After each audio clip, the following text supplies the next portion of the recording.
show dedicated to helping you get closer to your true authentic self by helping you find your feet in life. Welcome back, everyone. We're back. Hope you've missed us all after the 4-week break. We're feeling refreshed and excited to share this episode with you today. We are joined by an amazing guest, Caggie Dunlop, and she has been on our podcast guest wanted list for ages.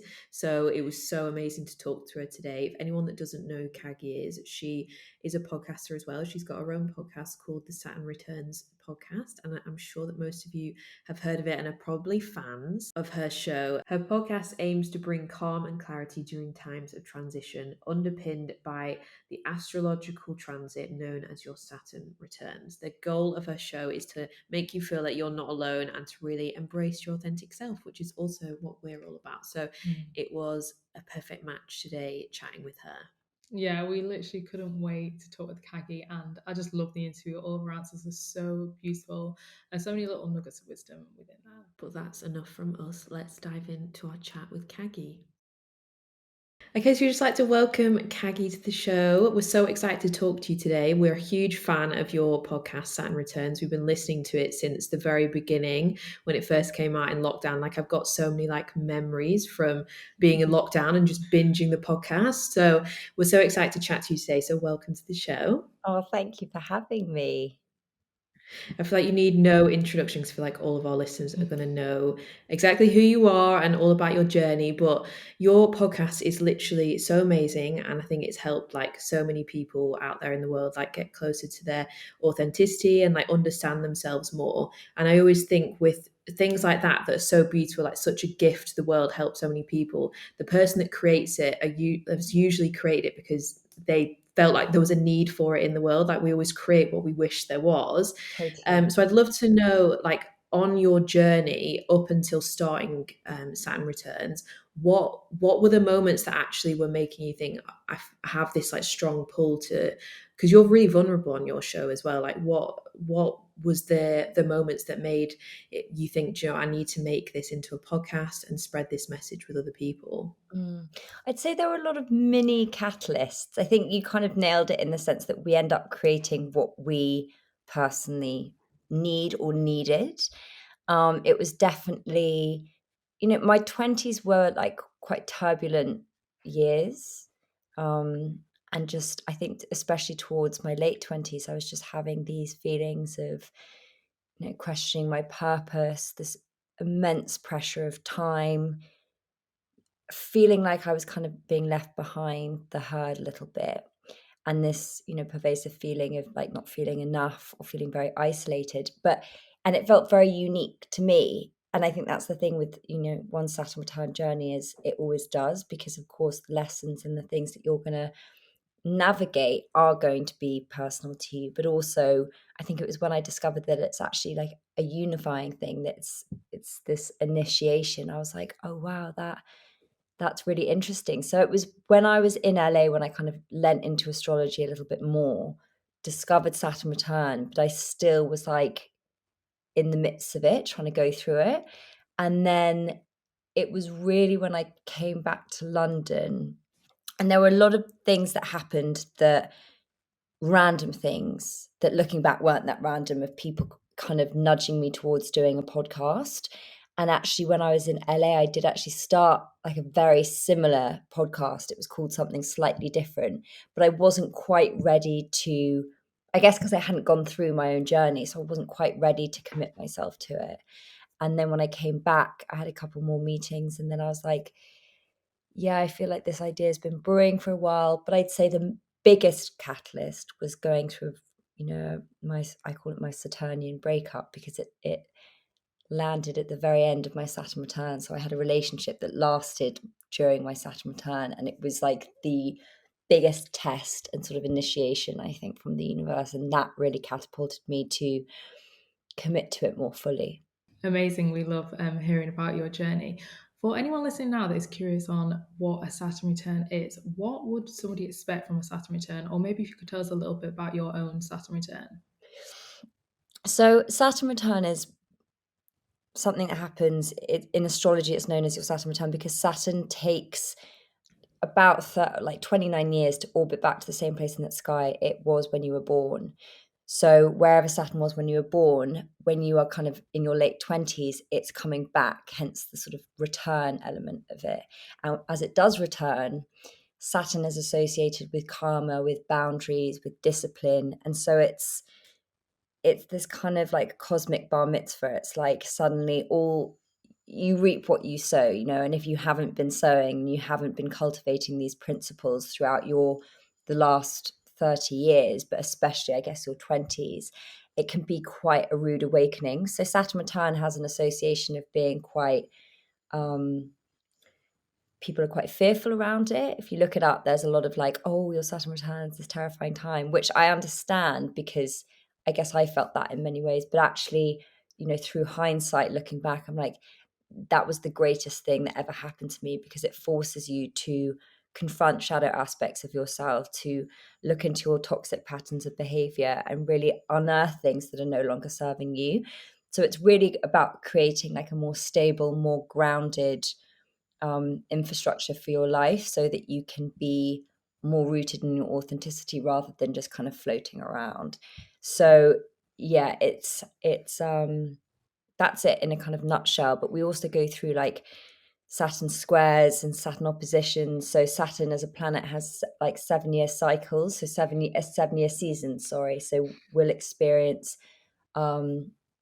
things at 7, at 14, at 21. So if you look back at your life at all those kind of milestones, you can see Saturn's presence or influence with influencing authority, parental figures, that sort of thing. Yeah. How would somebody like listening now know if they're like about to go into a Saturn return or is experiencing one? Like, how did you know? Like, what were the little things that were happening to you that made you start to get curious and then realize actually, oh, this is like actually a Saturn return? And like, were you always into astrology? Were you always aware of stuff like that, or was it like you were just hit with it and you were like, oh, this is what this is, and just found it that way? Yeah, it's a good question. I've always been very into my spirituality. And I think for me, astrology is now just part and parcel of that. But when I was in my 20s, I disengaged from that aspect of myself. I think I was very much living for external validation. I was trying to kind of get things externally that I thought would give me an internal sense of safety or self-worth. And so when that sort of started crumbling, I didn't know what was happening, but I knew that something was happening. I didn't have the terminology, I didn't have the language, I didn't have the community.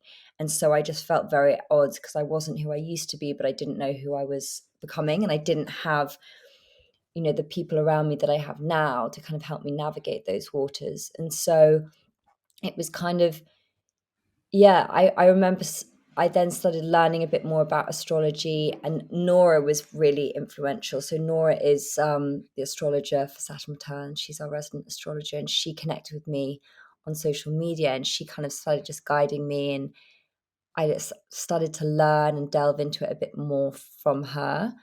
And then I just became, I don't know, I just became super fascinated by specifically a Saturn return, like transit, because I was like, I can't believe I didn't know that this was going to happen. And so, yeah, that's kind of why I created it. And then, yeah, since going through that transition, more and more people have come into my life that have opened my eyes to different practices, different ways of thinking beyond the sort of status quo, which has just helped immensely. Yeah, I love how your podcast is dedicated to Saturn returns because before I listened, I had never heard of a Saturn return at all. So it's really interesting to listen to. And you mentioned there about a breakup, which was part of your Saturn return. Sorry, what did you call it? A Saturnian breakup. Saturnian breakup. We would love to dive into that because we did want to actually ask you about breakups and love because you do talk quite openly on your podcast about some breakups you've been through and the lessons you've learned. We would love to know what was that process like with that breakup? What were the lessons you learned and how did that feed into your Saturn return? I do talk a lot about, I think it's the subject that I'm most interested in. I feel like whoever I'm talking to, I'm like, but how do we apply this to like relationships and matters of the heart? So it's definitely where my biggest lessons have been. this particular breakup was, I was at that point and that age where I'd come back to London. I was quite unsure about my life and my direction, my purpose, but I met someone, and, as one does in their late 20s, you kind of think, oh, well, this is probably it. And this is probably the trajectory. And like, we're going to get married and do all these things, even though retrospectively, I knew that I can see now it clearly wasn't right.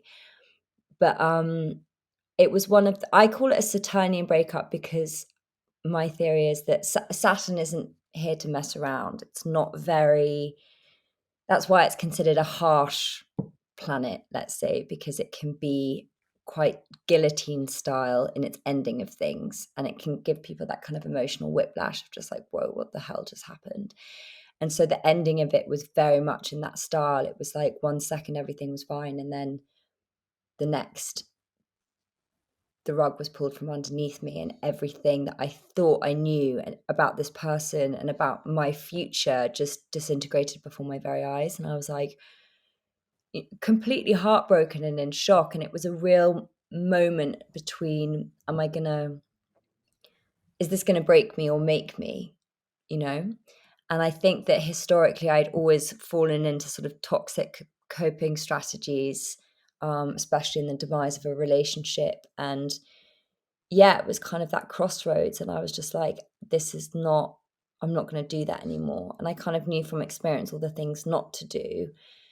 And it just put me on this path of like deep healing, of deep inquiry into self, of like all the shadow aspects that I think I'd been burying that had come to the surface and that I had to address. And I think a really important thing as well is like, we're so fast to villainize the other person in the demise of a relationship, pinning all like our shortcomings onto them or like why the relationship failed. And I think one of the most profound things I learned was that we all possess the ability to be both. Even if someone does something wrong, like they have their own story, their own pain, their own situation, and it doesn't elevate you to villainize them. And I think that was one of the most important things I learned, that actually like we were on our own journeys. He was a huge catalyst for my own growth, and I think I would like to think I was one for him too. And then yeah, I kind of was like, I'm just gonna heal. And I ended up going away to Australia on my own for about a month. And that's when I was like really kind of committed to Saturn Returns. I needed to get to that point in myself, I think, where I was ready to hold myself accountable for all the things I was going to talk about, because I can't talk about them and then not live them, because the whole essence of the show is about authenticity. So yeah, that breakup was it was the most painful thing, but it was the most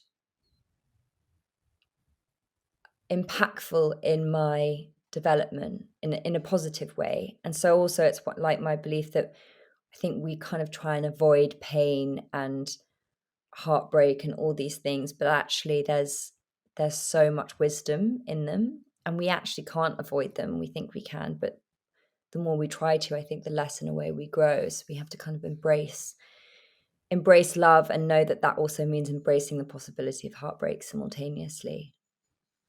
Yeah, it's so true. Like, we learn our biggest lessons usually from the worst things we go through. Like, it's never when everything's all great that you look back and think, oh yeah, I learned so much. And it's always from things going wrong or not working out. So you can really hear as well in what you're saying, like how much you've obviously grown and healed from that relationship, just from the way you talk about it, in terms of like, it's not villainizing that person. And it's such like a mature way to look at relationships. I think people really struggle with how to get that perspective to move on afterwards.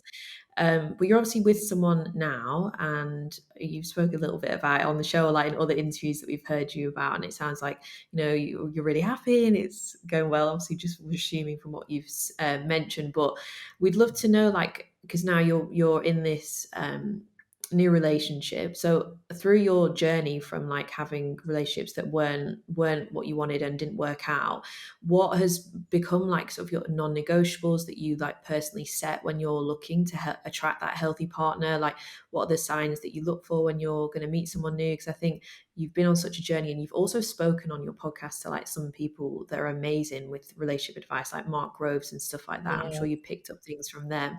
But definitely. what do you kind of like look for now? Like, what do you think you did differently that maybe led you to meeting this new person and being in this new relationship? It's a really good question. I've definitely learned a huge amount, and that's been such a gift because Mark has been such an inspiration to me for such a long time. When I actually went through that breakup, that's when I discovered Mark around a similar time, and I literally was just like binging his episodes. It was just my lifeline during that time, and so having him on the show was always such a big thing for me.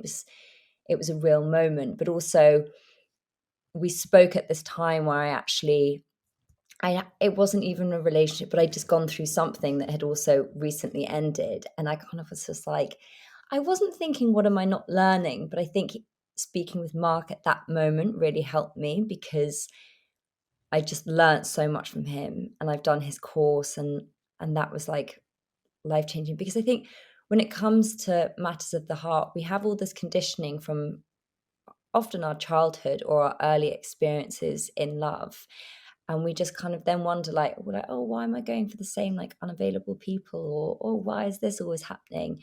Because we're not aware of our own patterns of behavior, and that definitely takes work, and I don't think we're equipped with the tools to do that. So I think that's been over the last couple of years really working on that aspect of myself, and also, to go back to what we said about not villainizing the other person. When you do that, you don't take any accountability. And one of the big like Saturn principles is accountability. It's like about having your own autonomy. So I had to kind of look at myself and be like, okay, where am I allowing this? Why am I a match for this? And why am I calling this in? Like, what is this here to teach me? And so when I started to kind of learn those things and go deeper into, inner child work and like going back into the past, not in a way to kind of berate myself, but just to make sense of what historically I was conditioned to do. So I guess I reprogrammed a lot of my understanding of love. And then, having non-negotiables is like really, really crucial, because if we meet someone and we have that kind of chemical response, it can often be like a thing of anxiety. Also, we measure our interest in someone by like how much we feel in a very impulsive sort of thing of based on chemistry, but not on reciprocity. So like what I mean by that is we can chase unavailable or avoidant people and not really acknowledge that actually why are we doing that? And so like knowing when to notice when something is reciprocated, when there's like a mutual energy exchange, was really important. And yeah, having like my list of non-negotiables, because if I'd had that before, I don't think I would have entertained some of the situations I have in the past. Also, I had this thing where I would write about getting clear on like the person that I was attracting in, what that energy evoked, not in terms of like what they looked like and things like that, but more how it felt to be around what I really wanted, like what I truly wanted.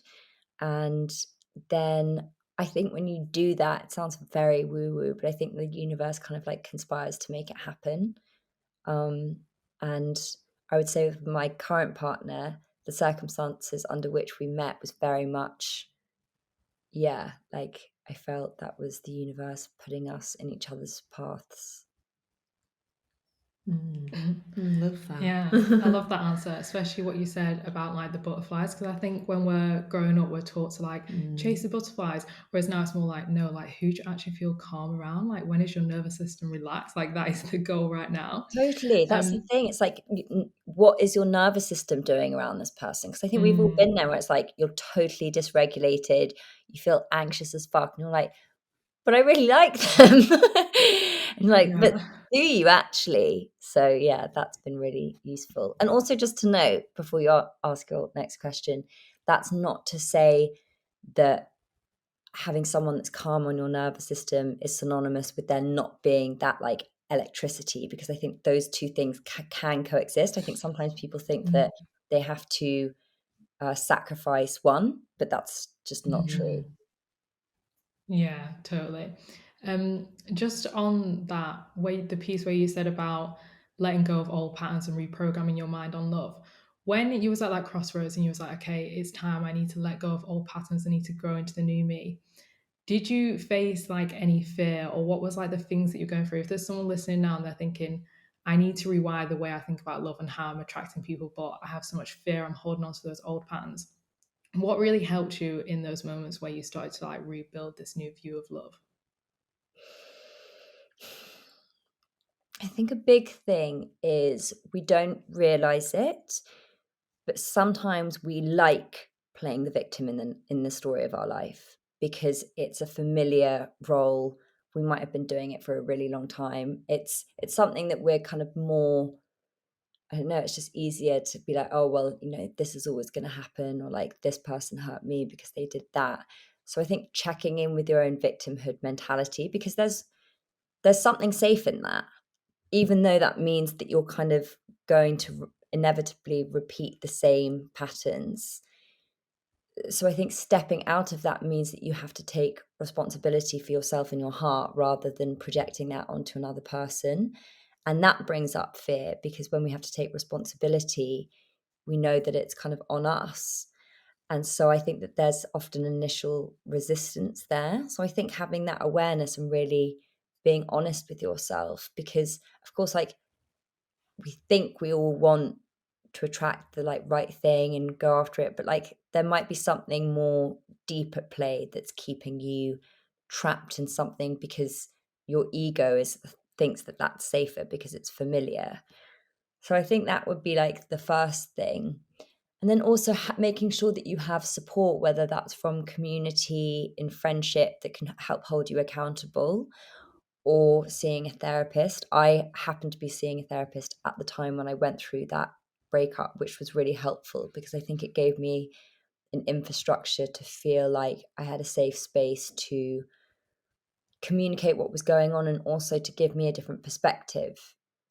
Then also, like, I think doing courses and stuff like that can be helpful, because a lot of the work that you need to do, we might not have a language of it or the resources. So just kind of delving into all those kind of resources, whether it be listening to podcasts or reading books, understanding like your own programming, and making sure that you don't allow, like, because you will experience a bit of shame, because we all do. So to say that you're not going to is kind of unrealistic, but just having enough awareness and grace of that shame to be like, this is progress. Like every time you become more aware of something, even if it's negative, that is a step in the right direction.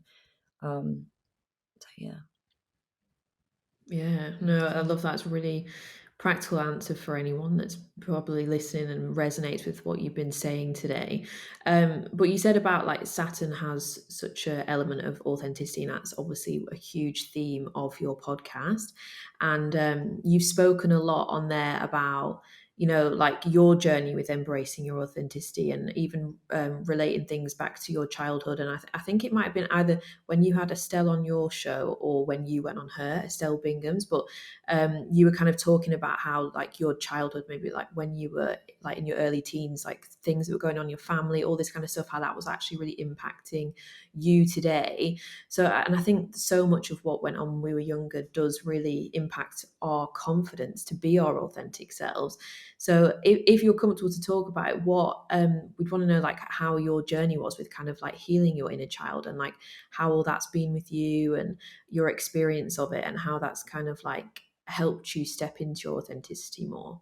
I think it's important to acknowledge, I think, we all have trauma. Gabby Bernstein differentiates between like big T trauma and little t trauma. So I think we often associate trauma as like, oh, well, I haven't had anything that bad happen, so I'm fine. But, in our childhood, a lot of things can feel traumatic, and we often don't want to revisit them, but we create this sort of infrastructure that keeps us safe as adults. But it also creates pain. Let's say in the context of a relationship, we experience some sort of abandonment when we're a child, and that can be anything from our parents getting divorced, one of the parents moving out of the house, or having an absent parent where even if they were sort of physically there, they weren't emotionally there, having an overly critical parent. There's like a plethora of different ways that can impact you. So the abandonment wound is like a real thing. Some people in the spirituality space say that we all have an abandonment wound, because when we leave the womb, that's like the first one, which I think is a really interesting thing to look at. And so how that kind of plays out in relationship and adult life is like when we get on the precipice of being very close and that kind of intimacy with someone, which we have been saying we want, we run from it, or we sabotage it, or we ruin it in some way, because we are so programmed to protect ourselves, and that the vulnerability that comes with opening up to someone is so terrifying that we don't know how to handle it. And I believe that you have to go back to those early experiences and memories in order to kind of reach that depth with someone new. And it's not to say that it's an easy thing, especially if you are dealing with like big T trauma stuff. You definitely want a therapist or a psychotherapist, and having someone that you really trust to hold space for you and help you navigate that. Because even now, sometimes like things will happen for me, or something will be coming up, and Mark always says, if it's hysterical, it's historical. So if you're having an unmeasured reaction to an incident that's happened, whether it's like with a friendship or a relationship or career, and you're like, this is like the emotional response I'm having is kind of off the scale based on what's actually happened. And then if you trace that back, it will usually lead to a childhood experience. But then when we go there, we can feel, our nervous system's like triggered again. You kind of go back to that child version of you. So you can never rush anyone's journey with this. And I would, encourage everyone to kind of take their own pace. But my personal practice, and I guess it came at the right time, I started seeing Estelle. I wanted to see Estelle when I was like 27, and I couldn't get a booking with her. And then actually when I was doing the Saturn Returns podcast, someone was like, oh, you should see Caggie Dunlop. And then we started seeing each other then. So it was like, that was the right time. And she really worked on healing the masculine for me, which I didn't even know was a thing that I needed to heal. That's the kind of beauty of those kind of healers or people to work with. And there was one particular thing that I think I spoke about in that episode, which was when I started feeling really exposed and raw and vulnerable, but like I didn't know what was happening. And then I actually had a conversation with my mum that really, she said something, again, really like it was inconsequential, but it triggered me. And then next thing I knew, I was like in floods of tears, and I was just having this hysterical response to something historical. But I had like enough awareness of this kind of work to be able to be like, okay, to distinguish like the inner child in me that was being activated and the version or woman that I am today. And I think when you have that separation, you know that the woman or man you are can hold space for the inner child. And that's for me the like practice that I use. It might not be effective for everyone, but in doing that, you can kind of see that part of you. You can hold space for it. You can make room for whatever it needed to feel, to say, experience, and you can allow that process to happen. And it's a strange one because it's not really that logical. because I think in therapy it's all quite talk based, whereas this is more like somatics. It's more like whatever's been stored in the body, and that could be for like 20, 30, 40 years, wants to be released. You don't need to necessarily make complete sense of that moment of what happened. It's more about expressing what needed to be expressed at that time. And I think that kind of work can be really powerful in your healing, because when we haven't expressed it, and then we're on the precipice of like that intimacy with someone, it can just feel triggered, and so we pull away. And often, in the container of a relationship, if you have the right partner, that can be an amazing space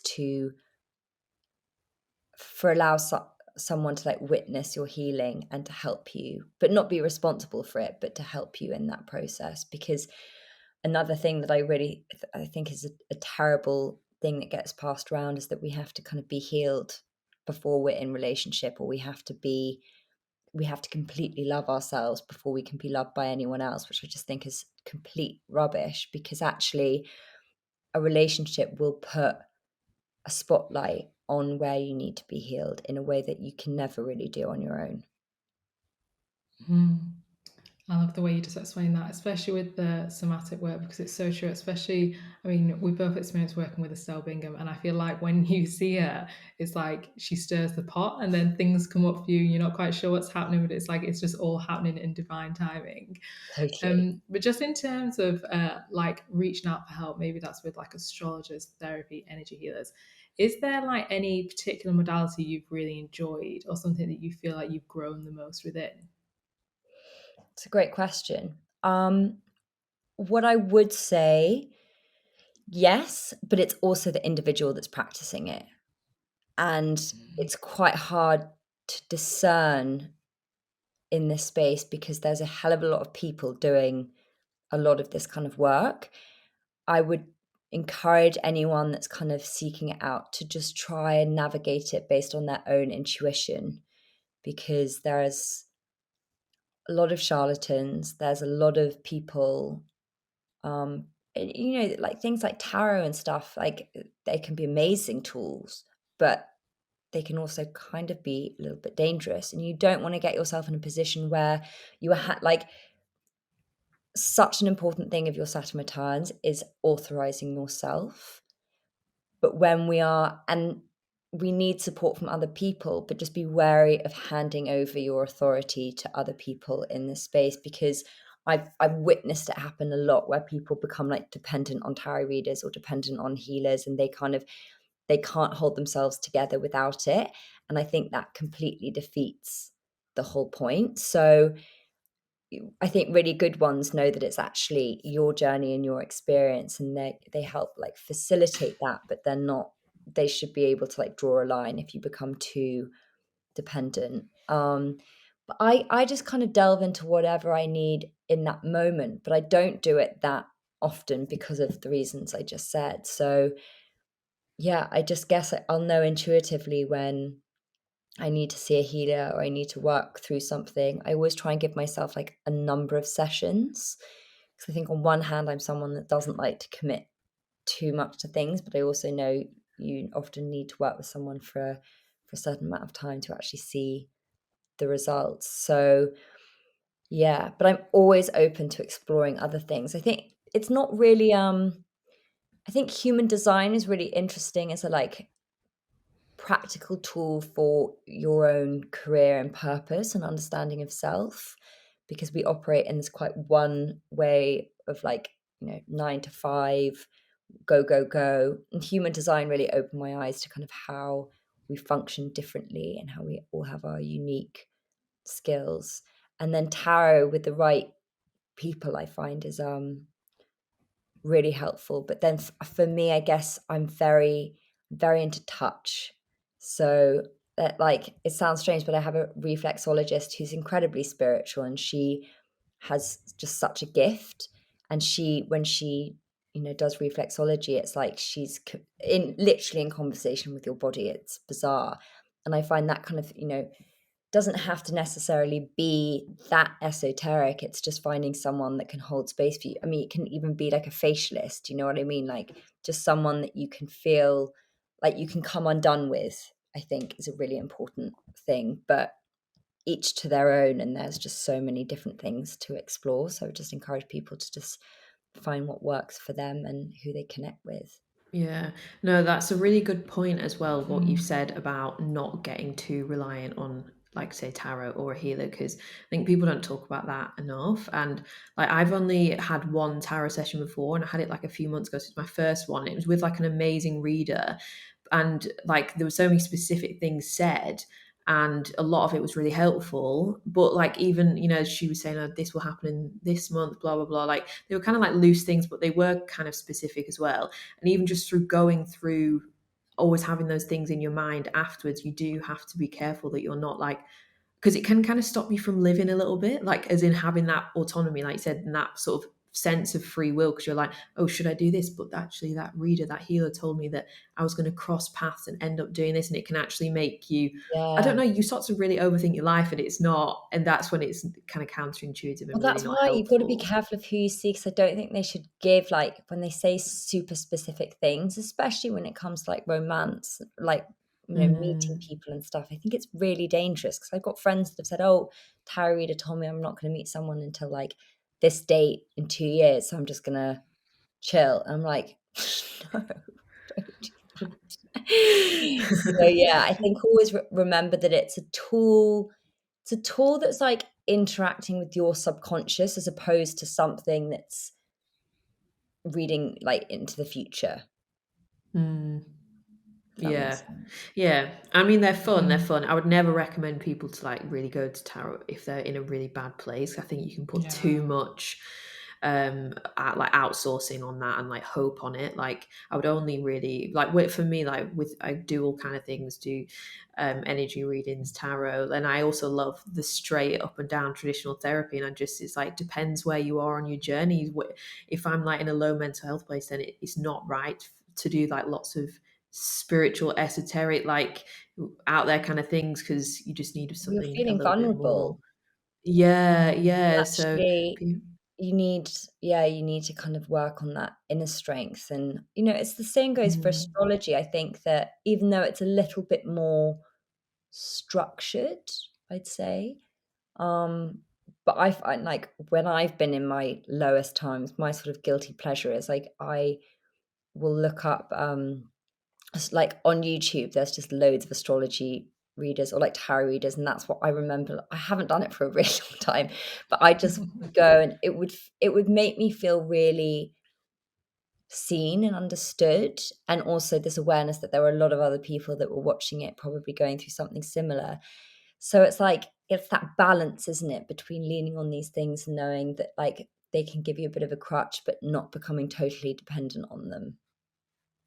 yeah, Mm. they're all great. It's just like, yeah, you got to know intuitively throughout where you are on your journey what is right for you. During our 4 week summer break from uploading the podcast, we both decided to go back and reactivate our BetterHelp subscriptions, who is the sponsor of this podcast. And BetterHelp are a professional, secure online counselling service. So while we had a bit of downtime, we weren't uploading the podcast, we had a little bit of breathing space in our schedules, we both decided to restart therapy with BetterHelp and start chatting online with our therapists and healing a few things and becoming better versions of ourselves. And I just had my last session last night. I just did 4 weeks and it was amazing. I ironed out everything that I wanted to talk about with my therapist, and they were like, oh my God, I can't believe how much progress you've made in just 4 weeks. And it just shows that you can still have such impactful therapy and have such like amazing results even from just doing it online. Yeah, exactly. I think people sometimes worry that online Mm. isn't as impactful, but I absolutely loved it as well. I've taken away so much. And even one day I couldn't make it home, so I just did it in my car and I learned so much. Like it was absolutely amazing. I was sat in my car on the phone. I was like, how incredible is this?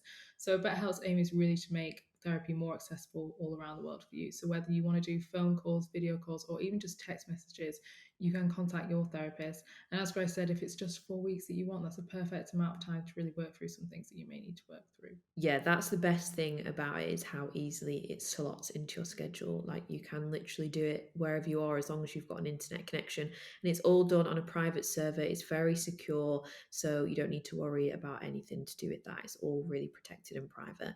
But if you want to join BetterHelp, if you are feeling like you want to do a bit of therapy and you haven't known where to turn to, what resources to use, BetterHelp is amazing, because if you just sign up for an account with them, they'll set you up with your own perfectly matched therapist in just 48 hours of signing up for your account.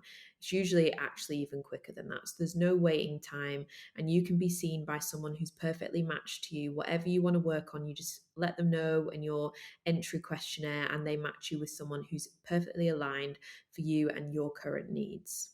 Yeah, and even if you are matched with someone and you think, actually, I want to work on something a little bit different, they can actually change for free until you're happy. And BetterHelp are also very kindly offering our listeners 10% off your first month of therapy. So if you do want to access this discount, just go to betterhelp.com/findingyourfeet. That is betterhelp.com/findingyourfeet. Yes, and if you are in a difficult financial position at the minute, there is an additional discount of financial aid available for you as well. But just head to the link in our show notes to start your BetterHelp journey today. I'd love to talk as well about, I listened to your recent episode about all the chakras. It was so interesting. But in there, you were talking about the throat chakra. And I'm just curious to ask you this question, because you were quite openly saying, and that's what I love about your show, is that you always relate whatever that expert's kind of talking about to your own experience. That's what brings that like authenticity and vulnerability to the show. And I think what makes so many people feel seen and like they can relate. But you were talking about like the throat chakra and how that's been something that you kind of always had to been a thing for you, that you on your journey to like sort of heal and work through.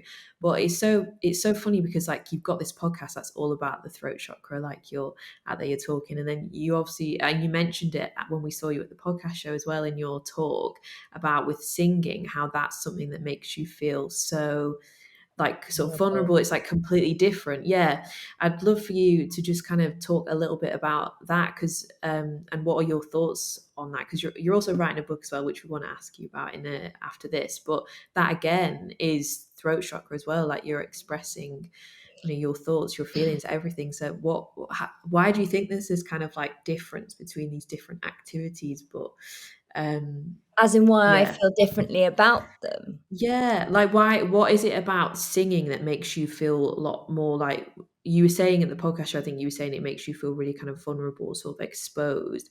But then like in terms of the podcast, you actually, you know, you feel kind of relaxed and fine to just sort of speak. And what but again, like I guess singing is just another way of like expressing your thoughts and feelings, the same way like the podcast is, or the book will be. Like I'd love to know like how the book writing process has been for you as well. But yeah, what are your like, yeah, what do you make of all of that? Like the singing thing, I'm still working out, but like basically every time I've seen anyone, whether that's, you know, they're working on the chakra system, it's always been, and like Estelle as well, there's always been a block in my throat. I actually worked with a light worker the other day, and he said that I had like a dagger through my throat from like a oh, wow. I don't know, it was some like sort of some karmic past life contract thing. Oh, I can't remember, but it was just always around my throat. And so Yeah. it's funny because Saturn is in my house of communication. So it's like it's been all about learning how to speak my truth. So I think that that's why the podcast kind of felt like what I was supposed to do to heal myself, I guess. But the music is really a complex one. It's kind of like between love and hate and oscillates all the time. I'd be curious to know what it would feel like, what it's going to, because I am going to put out more music, and it'd be interesting to see what that's like now, because I think I've changed so much in terms of my perspective on the world. And so when I put out music before, I guess I was still very much in the like, how do people perceive me? Whereas now I'm a bit more like, how do I perceive myself? Like, how do I feel about me? And I care far less about, because if like my own internal world is watered, my external world will flourish. And even if it's going through a tricky patch, like I know that I'm grounded in myself. Whereas before, my world was really based on like the external. And so I think music was tricky because it felt so deeply personal, but I had to let it be judged, and I didn't feel grounded enough in myself or in it to allow that to happen. So it was too fragile. It's too fragile a part of me to let like the world see it, and that's, I guess, the best way that I can explain it. But I also know that that's probably why it's important for me to do. And it also runs in these lessons that I've had to go through of like perfectionism, and the way I've kind of perhaps held myself from a very young age in this sort of, in order to be liked and loved and accepted by all, you have to be perfect, which of course I think a lot of people relate to, especially women. We have this pressure to be, look, act, be all these things all the time, and then always feel like we're falling short. So I think that allowing myself to be imperfect and to put things out in their with their imperfections has been important, because I've realized, especially by doing the podcast, is like that's what people connect to. It's like the kind of messiness of it all. Yeah, I love that. It sounds like there's so much growth that's come from your singing. Like as we were just saying, growth comes like wherever you look for it. So that's amazing.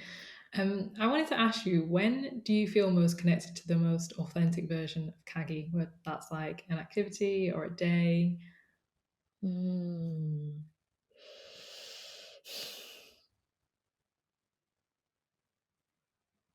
Sometimes, like I guess because we just mentioned it, but I definitely, when I was feeling my most lost, so we're going back a couple of years when I was in LA and stuff, singing really grounded me.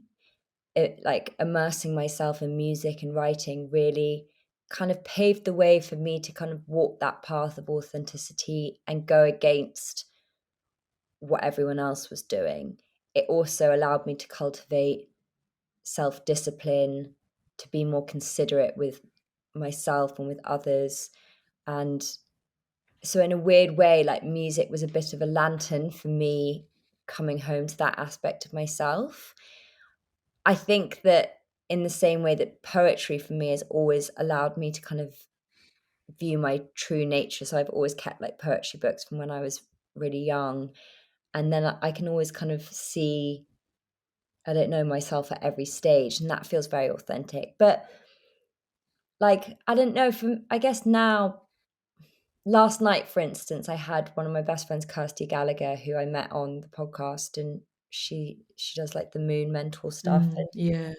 I was with her, I had dinner with her, and then my boyfriend Tom came over, and we just were like listening to music and having tea, and we're in my flat, and I just felt really calm and really like I'm with my people, like I'm with my tribe. And I think that that's when I feel like my most authentic, because when you're surrounded by people that are an energetic match for you, and there's no greater feeling than that. But I also know how painful it can be when you're not. So I guess for me, it's like knowing that I've gone through that journey and I've found, people that really see me for me and love me for me, and vice versa. I think that's when I feel my most authentic. Yeah, no, it's a beautiful answer. So you met Kirsty through your podcast. You've obviously given a great gift to the world through your podcast with all the people that benefit from listening to it. But what has Saturn Returns actually done for you? Like obviously there, like you've met, like you said, a best friend. Like how on your journey of life what Saturn Returns actually done for you as well? Oh God, everything. That I sometimes have to like pull back, and I'm going away with my family next week, and it's quite good to take a break and just reflect, because we get very caught up in the like, okay, what's next? What's going to grow? Like, how do we keep this going? Rather than actually kind of standing still and looking back and being like, wow, this is what I've created. This is what I've achieved. And this is like the community I've built, both personally and within the people that listen. So it's given me a real accountability for my own personal development, because I have had to live and experience all these things simultaneously. I mean, it's been bizarre sometimes how I've talked with someone on the show about a specific thing, and then like I'll be having to live it in real time. And also getting to meet like-minded people that I've always admired and aspired to kind of be like, and then counting them as friends. Like, you know, Mark's someone I consider a friend now, and I kind of have to pinch myself about that because he, like I said, he was kind of a huge inspiration for me. So that's been the best possible thing, because pre-podcast, I had amazing friends, but I know that a big thing that our community often sends me messages about is like how to find your people, and like your tribe. And so for me, the podcast has really helped to do that. But also everyone that listens, like, I don't think they realize how much they give me. Like the messages when people come up to me in like a coffee shop or something like that and say that the podcast has helped them or meant something to them, that means everything to me, because I know that I'm doing it right. Yeah. Yeah. Beautiful. I've loved all your answers so much today. They've all been so amazing. Maybe just leading on to like one last piece of advice. Maybe for somebody listening that feels totally lost at the minute, maybe that's in their career, relationships, love. What would be your advice for them within their pain? I think I always get kind of excited when people are going through that kind of rock bottom or that magic dark or the dark night of the soul, whatever you want to call it, because that's usually when you're on the precipice of discovering something. I think just having the awareness is the most important thing, and knowing that, you know, life is always going to shift and turn in different directions. And I think we like to think that it's this linear thing of like, I'm at A, I want to get to B, just go straight ahead, take one step in front of the other, and I'll get there. And then life throws you completely off course. It takes you on a detour. You go through something awful, heartbreaking, whatever it might be. But there will come a point where you will look back retrospectively and be grateful for whatever you're going through now. And I think if you can remember that, and then when it happens, acknowledge it, and then you'll know, because it's like we're always going to go through those things, and I have to remind myself of it daily, like be grateful for when things are good, because they won't be forever, but they will be again. And it's a constant ebb and flow, and we have to know that in order to be our wisest, most refined versions of ourselves, we have to go through certain hardships. And so trying to avoid them is like trying to, you know, fight the tide. It's always going to come. You just have to go quite willingly with it. So I would say for anyone that's feeling really lost, know that they are exactly where they're supposed to be. And to also look out for, I call them spirit guides, because I think whenever we are feeling really lost or like the road is its darkest, there will be people that will provide a light or a lantern for you in the most unexpected of ways. And they can be complete strangers. You might never see them again, but look out for those people, because they'll give you little nudges into the direction you're supposed to be going in. And, you know, looking back at my life over this journey, it's like there have been so many of them, and I think there's a lot of magic in that. So yeah, just trust the unfolding, I guess. Oh, I love that. What a Yeah. beautiful answer. Thank you. So what is coming up for you now? I know you've got your book. It's coming out next year, isn't it? Yeah, it's coming out in January. Yeah, so like what can people expect from the book? And It's very much, and you know, me alchemizing everything I've learned from the podcast, everything that I experienced, everything that I've talked to, everyone I've talked to on the show, and kind of putting that into a Saturn Returns story. So it's kind of like a handbook for how to navigate your own Saturn Returns journey, but weaved in astrology and my own personal insight, anecdotes. It's very raw, it's very vulnerable, it's very honest. There was like a huge amount of like vulnerability hangover when I finished it. So yeah, and then I just hope it will kind of do the same thing the podcast has done, but even deeper, because I think when you have something tangible, and actually, you know, I've touched on a lot of vulnerable points throughout the show, but just having it in one body of work is there's an intimacy there that I hope will come across. So yeah. Can't I'm wait excited to to read read it. it. And where do you see Saturn Returns going? Because I feel like it's such a show that's like is related to your journey. Like you've gone through the Saturn Return. It's also inspired from like your own sort of struggles. But as you go forward into like new seasons of your life, where you know you're not in that Saturn Return or you're not in those difficult relationships, where do you see the podcast going, and what are your sort of plans with it? Good question, because I think you always have to be aware, like, you know, to go back to what I just said about how things constantly evolve and change, and you've always got to be like, okay, like there might come a point where I'm ready to kind of step into a new season, I don't know, do something slightly differently. I think Saturn Returns will remain as the umbrella for things because that's where I've established my voice, but I'm definitely feeling the calling to kind of explore other facets of my being and other things that I'm going to be navigating, because I think, you know, again, we mentioned it at the beginning, we do what we need. And I think I'll always operate in that way. And I've definitely got to a point where I've given so much to Saturn Return. I've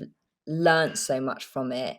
I don't want it to become something stale. So it's like, kind of view it as, you know, we have our sun, our moon, our rising signs, and they can be like, our sun sign is like how we're supposed to be in the world. So like I'm a Taurus.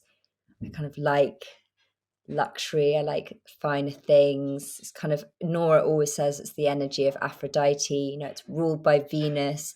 So I feel that perhaps it will pivot into that energy a little bit more. I don't know how that will manifest, but that's kind of what's stirring a little bit for me at the moment. So yeah, watch this space. Wow, sounds so amazing. good. Yeah, I feel like your community as well will just like move with you, because I feel like everyone that is attracted to your show is on a similar journey, and they'll be growing and going into that new season as well. So I'm sure it will all work so sort of like, you know, in like, I don't know what the word you know what I mean? Like Yeah. all work together so well. So Seamlessly.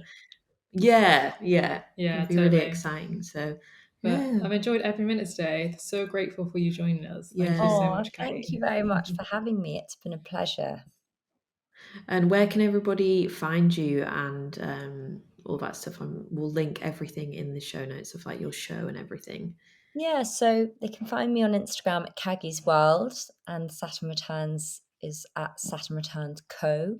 We also now have a website, which is www.saturnreturns.co. And yeah, they can find Saturn Returns with Caggie wherever they stream their podcasts. I would love it if they haven't listened to give it a listen. Yeah. Yeah, Well, definitely. thank you so much. It's been such a pleasure to talk to you today. You too. Thank you, guys. Well, wasn't that an amazing episode? We really, really hope you took away as much from that episode as we did. And if you haven't listened to Saturn Returns, then definitely go and have a listen, because there are so many amazing episodes. Yeah, if you love our show and you've never listened to hers, you're going to absolutely love hers. You're going to like go crazy and binge it, because she just covers off everything that we all are interested in. But I really hope you enjoyed the show. Thank you so much for joining us. We're so happy to be back after our summer break, and stick around because we are back to our normal uploading schedule of one episode every week on a Wednesday. Keep up with us on our social medias as well, at Finding Your Feet Podcast on TikTok and Instagram. You'll always find out what the new episode's about and what we're up to, and a little bit behind the scenes of what we get up to at Finding Your Feet.